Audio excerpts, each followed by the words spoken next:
Okay, we are on air. Hi, everybody, and welcome to this live interview with Ina from Happily Ever Ebook. She is my designer.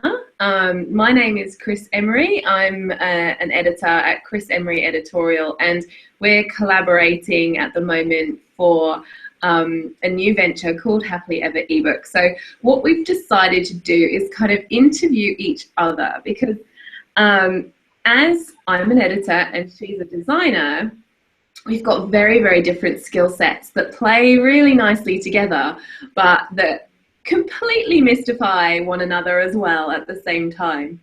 And I know a lot of my audience are writers at heart, and they tend to really love all things words and not necessarily be such visual people. And vice versa, like a lot of people that Ina plays with and works with and all this good stuff are very visual, but not necessarily that keen on the writing side. So we've got a two-part interview series for you. We're live at the moment, but we are also recording, so we will be sending this out as well if you're signed up. So no need to take any notes. It's going to be available as a video ongoing. You can have that forever. Cool. So really just wanted to welcome Ina to the party. Hi, Ina. Hello. So cool. Glad to be here. Yeah. It's so cool to be collaborating with somebody who I can call a friend and I know is a really talented designer. So this is a really special project for me, and I am really looking forward to having people on board. But to anybody out there who, whether you're, however far through your journey you are with your book, whether you've even planned it or written the first word or have an image in your head about what it looks like, we just want to share our very best tips because we know the frustrations of both sides of the coin.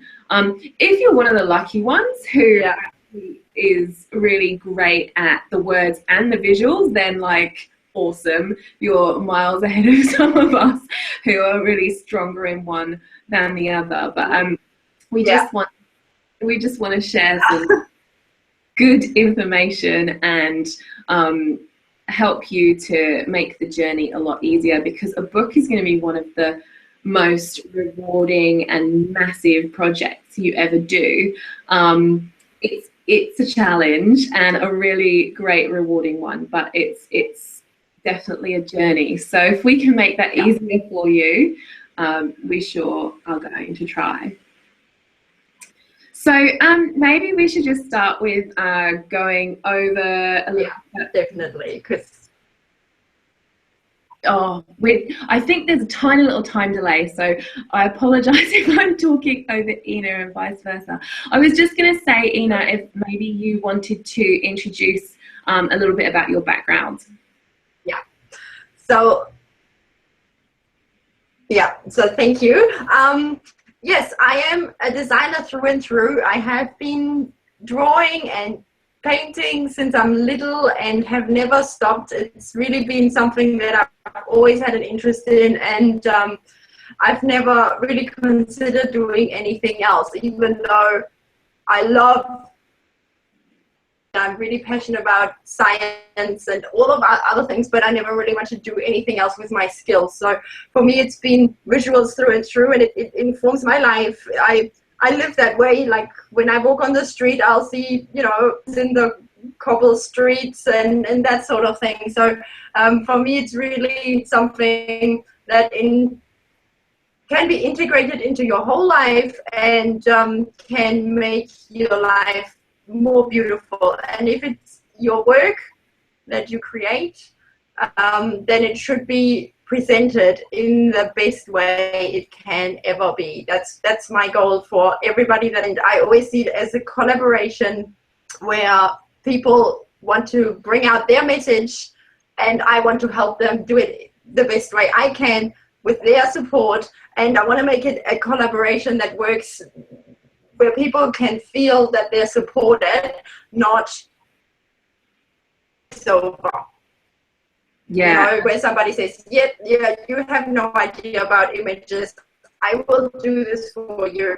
And I felt like, especially in the publishing, a long time where people have handed in the manuscripts into the open air, call it publishers, and they would decide, yep, this is worthy of publishing, all the marketing and all the visuals for you. And yes, that can lead to results that are quite high end to a certain degree, but also some people might miss out on chances or can can't voice their ideas in a way that really makes them fulfilled when they, and as a publisher, you are the marketer, but I think has to market their own book. And if you feel confident with what you put out there, what, you know, which sign, how it's looking like in the end, if you're proud of that, it's a different feeling. So that's what I want to do when I help people with books. Yeah. And I love the way that you stand for that. And having worked with you myself for my book, I know that you just took my vision and made it real in just the most beautiful way. And the way that you do live your life and have design and art really infused into every aspect of it makes you like the true visual person in my eyes. Like you just, everything you do is so just the way you think is so like, it's amazing. Yeah. It's Thank you. No worries. So I'm going to ask a few questions so that our readers, I'm going to engage my brain first, so that our viewers can get a bit of a taste of what it's like to work with a designer, and a few tips on how best to do that, in particular if they're not the kind of person who can, for example, can see something and know instantly that that's the visual representation of what they want to say. Because I know from personal experience, like, words I can totally do, like I've said, but when I see design concepts, for example, they all look great to me. So I find it really difficult to like do things like articulate my visual style or even know what I'm about visually, and you really helped me interpret that. And I know that when we work together for Happily Ever Ebook, you're going to do that for our clients, and I'm certainly not going to be involved in that side of things. So I think a good place to start is just, why is good design, in particular good book cover design, even something that we should care about as writers, and why is it even important? Yeah. First of all, I think there is this really famous quote where you say you judge a book by its cover, and everyone's like, I don't. Definitely is true. You walk through a bookstore and there will be certain titles that catch you. There will be some that might have great content and you didn't notice them because they didn't really speak to you. So that is definitely a massive part of if a book gets picked up and then, you know, looked at and probably bought, because the experience for the reader is different when they're picked first. And then they look in and it's easy to read and it's beautiful to look at. They will feel like they want that piece of art in their house. So it really makes a massive impact and it's measurable.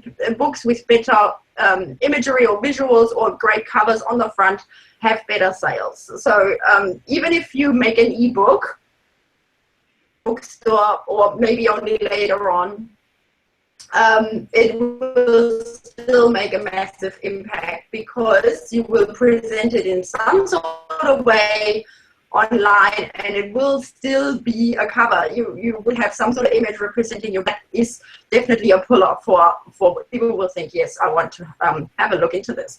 And so what I would do is think about the motivation and the incentive and the emotion of the audience first. So what are they after? Why are they, looking at this book, or why would they be interested in such content?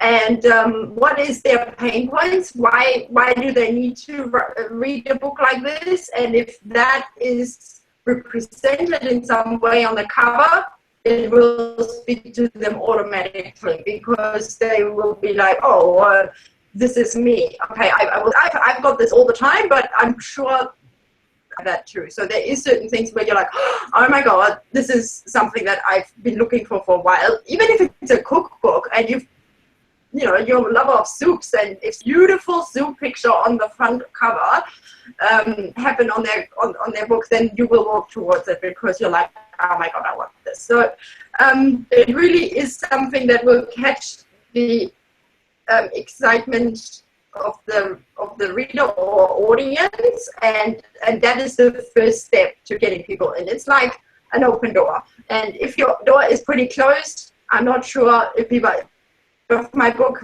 makes the best, push it as far as I can, so as many people as possible can read it, and that is a good cover. Yeah, so that's what I would try to help people with when they make a cover with me, because you will need the elements that you put in the book in a visual representation. And if you're not so comfortable with that, your everyday work, that's what a designer is for us, present the inside on the outside.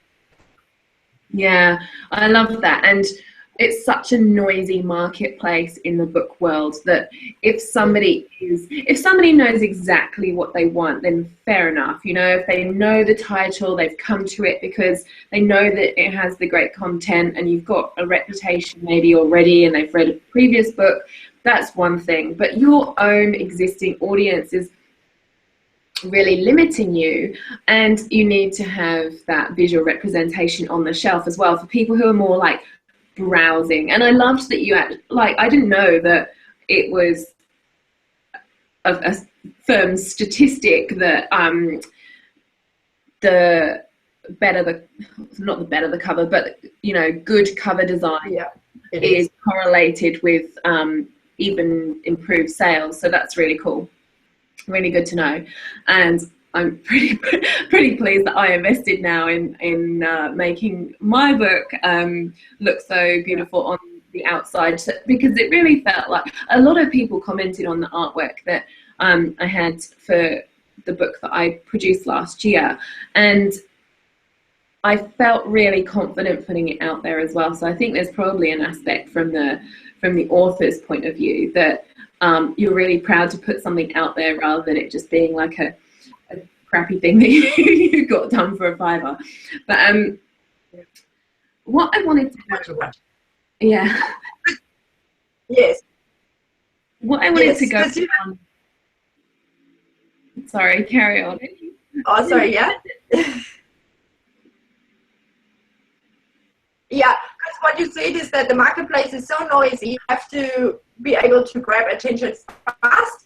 And sometimes a minimal design is what it needs, because you're the only one having a calm cover, but sometimes the one with a bit of a quirky side is what you need to stand out, and that's what you need to discover. If you're a quirky person, you might want to have something that's different to the rest of your competition. So analyzing that and figuring out how do I quickly stand out in a noisy marketplace is key. Yeah, and then be who you are on that cover. Yeah. Yeah, there's totally, definitely an element of representing you as a person, because your voice isn't coming through at that state. Well, you've got a summary of what the book's about on the back page maybe, or if it's an ebook rather than a print book, you'll have a summary at somewhere in where you're selling it about what it's about. Say it was on Amazon or on your website, but your voice isn't coming through in the same way because it's sales copy rather than the actual content. So there are different rules for the kind of copy that you write about the book as to what you write inside. So really the artwork on the front cover is what's representing you as an author at that point as well, which is really important. So I'm going to go on just quickly now and ask you about the design relationship, because I know that it took me ages to find somebody that I love working with as much as I love working with you. And it's not a straightforward process. In fact, when you're investing so much into good design and you've never worked with somebody, it's like a really big step to take and quite nerve-wracking. So how, from your experience, how would you suggest that somebody would know that a designer is right for them? Yeah, for me, I mean, I can only come up with my personal experience because I've actually never had a designer myself, so it's kind of hard from that side. But I think for how I try to approach it is plain. It's simply a collaboration feeling instead of a I hire. Want to feel is somebody who is personally involved in your story or in your message, in your brand. And for an author, often a book is like their brand. They might not need a logo, but a book cover or inside design is like their visual representation. So we have to figure out who you are, and we have to be personal about it. So for me, it's important to figure out what you're all about and have presentations with you first. And somebody who's really interested in you will listen carefully about what you simply take over. So essentially, if there's a concept out there that they have created and they're really excited about it, you might not be, it's possible, actually listen and say, yeah, I'm not going to try and push you onto this, what I've just made. I'm actually going to listen and say, why is it not working for you? And try something else that might be more into that direction while still retaining their own voice. Because the designer wants to feel like I've created something that was me as well. It is a collaboration in that sense that it's not you hiring somebody and pushing your own view as well, but it's them being proud of what they have created in the end, and you being proud because you feel represented. So this relationship is what you're looking for. You don't want anybody dominating the other. If the designer is just doing what you do, then you could hire a student or something like that to finish you something. But you want a collaboration, and so how that represents itself in a person is essentially conversations, a lot of communication, especially quick communication, so there's not of long silences, even if it's emails. So if you send an email, they might respond quickly back and say, okay, I've got this, I'll be onto it in 2 days, even if I can't reply very lengthily now. It might also be somebody who is having a portfolio with a wide range, so that if you are a very minimalist person, they could actually put that through without feeling very much removed from such a style. So you want to find somebody who either represents the style that you like already, or it's somebody who's quite versatile. And yeah, in the end, a lot of communication back and forth. And if you it helps, and if you tell with that, because if the communication isn't clear and then they're trying to figure out what you're doing and they're not hitting it, it might actually be communication issues. So then I would try and do something else, like say, okay, I seem to not be able to grasp what you mean under fresh look. Then if I think it's this, maybe you show me an example of what you mean with fresh look, and then that will help me. Oh, you mean, I don't know, really crisp photography, not white backgrounds. So that helps when you lose as well. Yeah, and when it's a collaboration, it will work out, I'm pretty sure. Yeah, I get what you mean there, because that's exactly why having somebody who can see the similarities between different visuals and figure out a little bit what you mean when you say a certain word is so helpful, because I can articulate what I think something looks like in words, but when the word fresh is a perfect example. Fresh to one person means something completely different to another person. So it's really great, like having somebody who can like test a little bit and have a bit of back and forth, and have, I guess a whole range of techniques to tease out what you're really thinking. That's definitely, from my experience, what I've enjoyed about working with others who really get my, well, it's not even a vision at that point, because I don't have the vision necessarily. I might have an idea, but yeah, because I can only really explain myself in words, and that doesn't always come across, like, yeah, can mean anything. Fresh can mean all different things. Yeah, that's exactly that. Yeah. Yeah, for sure. And what you said there about versatility versus a certain style was interesting, because I was actually going to ask, but you kind of answered it within what you were saying. I was going to ask if versatile or one specific style is better for a designer to have, and you kind of said there that if you don't know what you want, versatility is great, because they can do a whole different range of things. But if you do know what you want and you know the style that you're after, a designer that works in that style is what you really need. So that's a great distinction to make as well. So going on to the next thing that I wanted to ask about, like, when you're looking for a designer, say you know like nothing about design whatsoever, which to me a couple of years ago, and it might be the case for the people watching, when you're looking for a designer, what do you need to figure out? What do you kind of need to know about design yourself, and what do you just need to trust your designer for? So like, how much knowledge and education do you really need about design for yourself, and how much should you be aware of in advance, and how much is really like, okay, I need to hand it over at this point?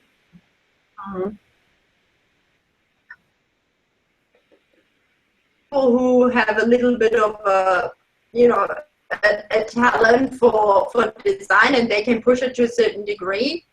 And then there's people who just want to be completely hands-off. So there might be different approaches for different people. But in general, I would say a clear message would be know yourself, and the designer knows the technical stuff, or the things that make visuals stand out for a certain reason. So these backgrounds, this knowledge that they have accumulated about visuals, you don't have to learn that. Essentially what helps them is if you know yourself. That means you know what your audience is like and what you want them to feel when they experience the product or the book. So if you know that, then they know what to do with that. The other thing is you should know what values you stand for, what language you have, what are bringing across, and what your goal is with the book.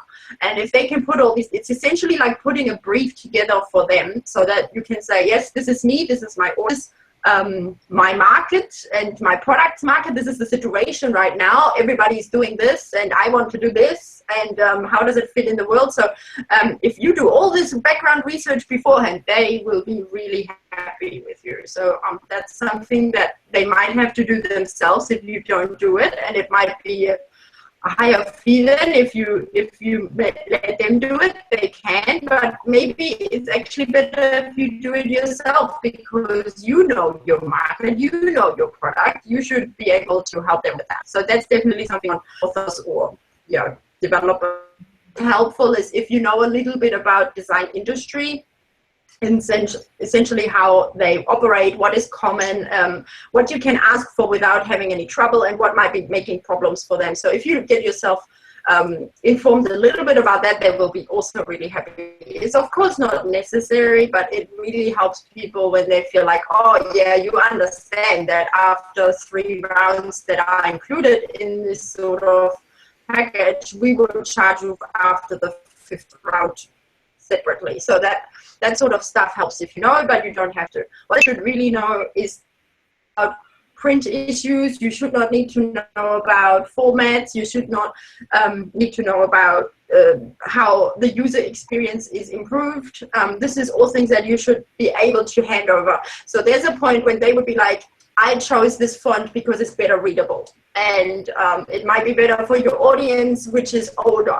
Your audience is older, so we need to maybe have a font that's very clearly readable. It might not be a good idea to have a really crazy font for such an audience. If they say that, I would listen, because you want your experience. In the end, it's not only about you, it's about what you fit to. So if the designer knows something about that, let them work on that. So essentially, the user experience is something they have learned, that they have looked into, something that I would hand over, definitely. It's so essentially, it's good to be prepared and knowledgeable, but hand over control after a certain point, where the designer then has room to create to the best of their abilities and make a product that works for your audience. That's what you should let them do. So I have asked them in the beginning, is what came out at the end. So it should be something that's consistent, matches your design in general, or it should be a design that is similar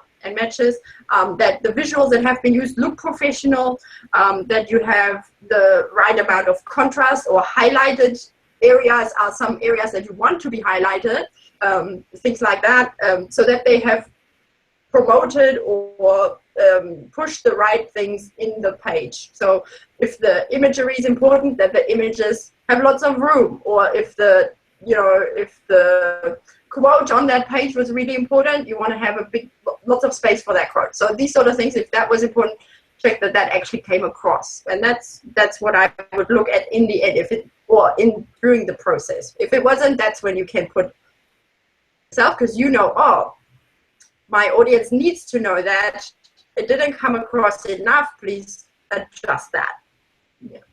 Right, okay, so it's very much about you knowing your own stuff and letting the design, so you don't really need to know anything about design itself to have a good experience. You just need to know, like, the more that you know yourself and your audience, the better, and also having an awareness of the process, which I guess will change a little bit from designer to designer, especially the expectations that they set up in their own package.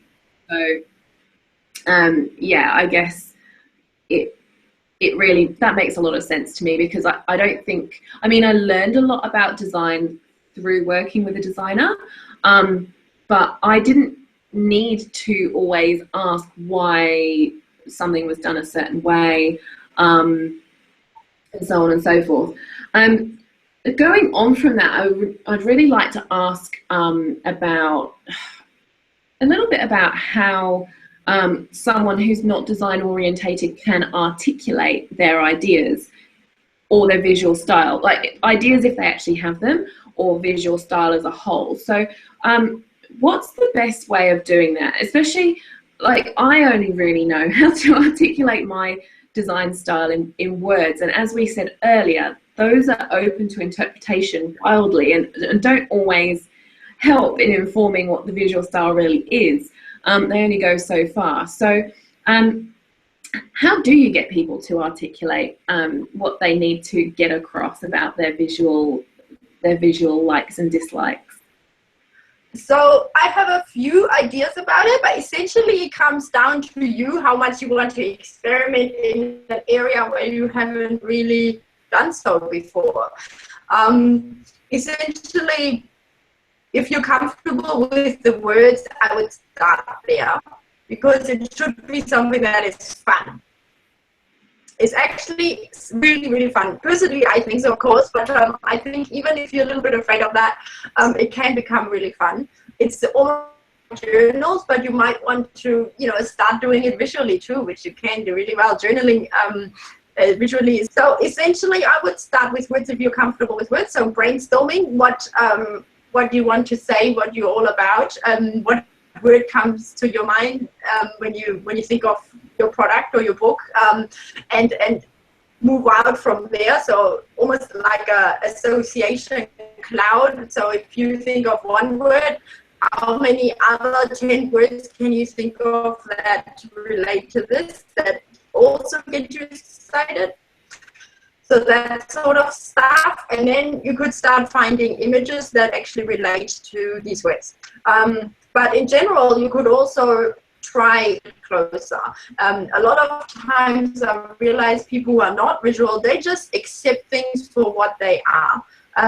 So if you're, you know, you never really looked at your walls might actually have a texture, and that texture, your plant has really cool holes in it or something like that. It might just be things that little bit, just start looking at your world a little bit more in wonder. I find that really helpful. And if you like certain visual things, you should start just looking at them, and there is always some preference to one over the other, and just start doing that. Just start collecting things that you like versus things you don't like, and you don't even have to analyze it at first, just like it, and then collect the things you enjoy, and then you should look at them in a group and see, is there a pattern I can see? Is there some things that repeat themselves where I realize, oh, I like stripes a lot, or something like that. And that sort of stuff comes across. That's where you can collect your little visual Bible together and figure out what sort of is you. And you could hang black and white, or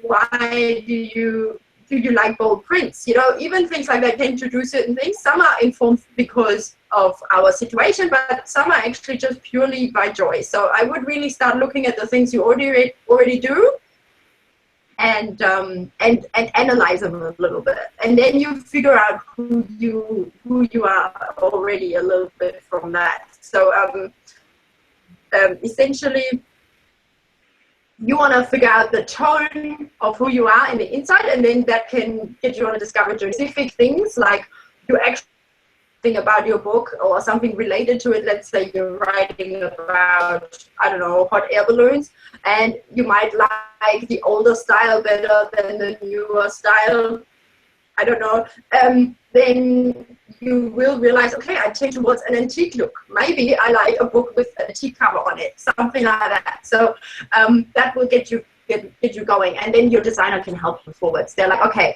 you seem to like some visual examples, and if you respond to them well, that's where we're going to head. Wow, that's so fascinating. I'm just looking around me going, what have I not noticed? What do I like? And like, this is why things like going shopping. Yeah, going shopping, for example, can be a bit of a nightmare for me. And I do tend to stick to the same kind of things, but I don't think I can really like tell you what that is until I see it. It's kind of weird. And it's fascinating to actually have a tangible example of how you can do that, because yeah, I wouldn't be able to explain what I like, but when I do look around, I am noticing some sort of themes, like I prefer block colors. As an example, I prefer block colors than fussy patterns, or yeah, but like I'm going to notice this everywhere now, and I love the idea of getting curious as well, because I think that's actually. Oh, I can't quite hear you. Oh yeah, I just say that you can start how it's fun. You can see how it's fun. Yeah. Yeah, like totally. I think. You still there? Yeah. I think that's probably where good writing and good design probably come together, is that curiosity. In fact, I think curiosity is the seed of any good creative pursuit, and whether you're creative in words or creative visually or creative, you know, in any way, maybe you are great at making music or something like that. Curiosity is really like the underlying trait, if you like, of all good creatives. For me, I definitely think so. So I hadn't even put two and two together to think, oh, I can get curious about the look of things. Yeah, that makes so much sense. I don't even know why that happened to me. So, I like it. Quick question. I know, like we've worked together and I hadn't even thought about that. So, quick question. How do you choose, and this is sort of related, how do you choose a design concept when they all look good to you. Because I know that anything that I get back from a designer, and I know when I work with you, it's exactly the same. I'm just like, I love it straight away. I just love it all. And I feel like I can't really, even if they were two completely different styles, I feel like, oh, it just all looks great, and I can't really pick which is the best one or which one I like the most. So how would you suggest somebody can kind of like sort through that whole confusion where they get something professional looking and they're just like, oh, it all looks good? Yeah. It already speaks to you, so your emotional satisfaction has been met, and that's the first thing we want, right? So we're good on that part. And at that stage, if you then have many choices that you like, then I would put my business. So that's where you have to think, okay, now this has a purpose. I'm not doing this for the fun of it. I'm doing this to make a product, a book, something for somebody else. Right? So you have to start thinking about your audience. I would start thinking about them. I would think, what do they want? What are they exactly like me? So you think about what would they prefer and what would speak to them, and which elements of these covers or visuals would make it pop out for them, because that's something that represents their struggle or whatever. So because the cover is there to attract, and it's not there to attract you. You are already attracted, so that doesn't matter anymore at this point. You have written the book, so that's your part done. You want to now attract your audience. Think about them. So you might want to ask other opinions if you are careful about it, because who are your audience? You don't want to ask your grandma. That is not, but somebody who meets the audience that you want to speak to, their opinion carefully. But that's usually helpful. But choose well. So because a young 20-something might not be at all interested in a book something to do with parenthood, and their style might be very different at that stage than a person with different interests. So even though both might look very good, what be, especially if it's a niche thing, it's actually almost better if it's a niche market you're trying to hit, because then you will know their needs are exactly, and then you can pick better. But you might want to say, okay, this is the audience type, and even though both would make a beautiful cover, this one would speak to them better. And you could even do a little bit of market research on that, what they prefer. But essentially, I would want something that grabs attention quickly, because not many people have time. So I would look at which cover, when I look for it from far away, is going to look better, and which one's going to look better to my audience. And then, because your brand is represented, you covered on that end, check what grabs attention. So think of sales and think of your audience. Brilliant. That's awesome, helpful information. And I would probably add to that, actually, something that I've seen in online forums a lot, and a few people I follow have a bit of a bone to pick with it, and that's about crowdsourcing opinions on things like your book cover or your prices or anything like this. When you're doing market research, do it in a really targeted way. So don't just put two versions of the book cover out into a forum and be like A or B, because not everybody in that forum is going to be necessarily your target market. And even if that ideal audience member is in there, there's actually a cognitive bias that people go with the first option. So if somebody comments, "Oh, I like option C the best," then the likelihood that C is going to come out on top, if it was the first answer, is actually higher. So I would not do it out in the public forum at all. And I know sometimes people use that actually as a bit of a sneak peek marketing tool, little glimpse into what it's going to look like, to actually get attention, and they're not even necessarily going to follow the advice. But do it in a really targeted way, with people who are maybe already in your community, and get people to reply directly to you, not in a space where that answer is going to be shared, because it actually does sway the following answers, and it won't give you a clear answer. You might as well just take the first answer that you get. So yeah, when it comes to choosing between lots of different design concepts, for example, and choosing a direction, if you're going to test it with your audience, I would definitely do that kind of on the down low, and not widely spraying it around, especially if like it ends up looking completely different. Then you might end up alienating people. So yeah, totally good. Looking at it with a business hat is really, really super important.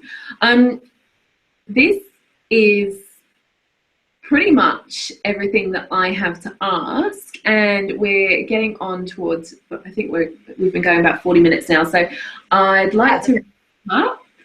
And first of all, say thank you for sharing all of your design knowledge, especially for people like me who are much more word and language focused, or not even focused necessarily, but who just learn that way and think that way through words. So super helpful to have a few tips and techniques to actually like practical stuff that we can really use. So thank you for that. That's so fun. I actually enjoy this a lot, because I really enjoy working with wordy people, because they are as creative, just in another way, and that makes me curious. So love to share the knowledge. That was really good. Yeah, so I'm keen to hear yours soon. Yeah. Which, yeah, brings me to the second part in the series. So the tables are going to turn, and Ina is going to interview me in the second part of the series, and she's going to be getting under the skin of how to write your book if you aren't a writer or don't feel like a writer, how to get those ideas out of your head and onto the page in words. So we're going to be talking all about that in the second part. And the two interviews put together are basically to see how we collaborate and how we work together as a team, because we are putting out in the world a package called Happily Ever Ebook, where I am your editor and Ina is your designer. So if you want to find out more about that and more about what we're going to be offering, or what we are offering, head over to happilyeverebook.com and you'll learn all about it there, and you can sign up to get even more information. And we're really passionate about working with people who have a story to tell. We're both huge into stories. That's like basically what brought us together, even though we tell stories in very different ways, both visually and through language. So when that comes together, the collaboration that we're putting out there is going to be just second to none. So head over to happilyeverebook.com if you want to find out more about that. I'll put the link below the video, and yeah, we can all just make something really, really beautiful. And thanks for joining us and asking your questions. Cheers, Ina. Thank you. Yeah.